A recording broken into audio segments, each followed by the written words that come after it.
আবুধাবির জায়েদ স্টেডিয়ামে উপস্থিত না থেকেও ছিল বাংলাদেশ।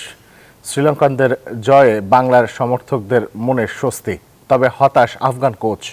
আর ম্যাচ জিতলেও সতীর্থের বাবার মৃত্যুতে শোকাহত ম্যাচ সেরা লঙ্কান ব্যাটার কুশল মেন্ডেস। আবুধাবি থেকে শুভ দেবনাথের রিপোর্ট। সমীকরণের স্বপ্নকে সাথে নিয়ে বাংলাদেশ দলের অপেক্ষা। শ্রীলঙ্কার ম্যাচ জয়ে কপাল খুলেছে টাইগারদের। তাই তো শেখ মাহেদী আর সাইফ হাসানের হোটেল থেকে ছবি পোস্ট।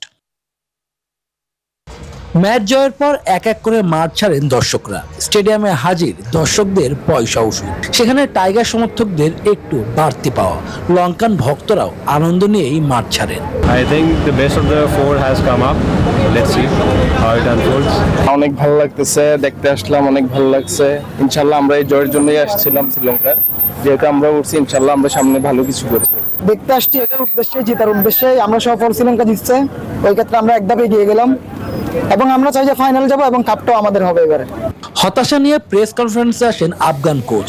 টুর্নামেন্ট শুরুর আগে এশিয়ার দ্বিতীয় সেরা দলের হুঙ্কার দিয়েছিল তারা। তাদের বিদায় গ্রুপ পর্ব থেকেই। এমন পরাজয় হতাশার। আমরা ভালো খেলতে পারিনি, সেই জন্য টুর্নামেন্ট থেকে বিদায় নিতে হয়েছে। ম্যাচ সেরা লঙ্কান ব্যাটার কুশল মেন্ডিস কৃতিত্ব দিয়েছেন সতীর্থদের। নিজের খেলা হার না মানা 74 রানের ইনিংসটা ক্যারিয়ারের অন্যতম সেরা বলে আখ্যা দেন। আমরা জিতেছি। আসালাঙ্কা কামিন্দুরা আমাকে সঙ্গ দিয়েছে। আমিও মনের মতো একটি ইনিংস খেলেছি। খুশির মাঝেও দুঃখ লোকানো লঙ্কান শিবিরে, কারণ ম্যাচের মাঝেই হার্ট অ্যাটাক করে মারা যান লঙ্কান অলরাউন্ডার দুনিত ভিলদালাগের বাবা। শুভ দেবনাথ, নিউজ 24, আবুধাবি, সংযুক্ত আরব আমিরাত।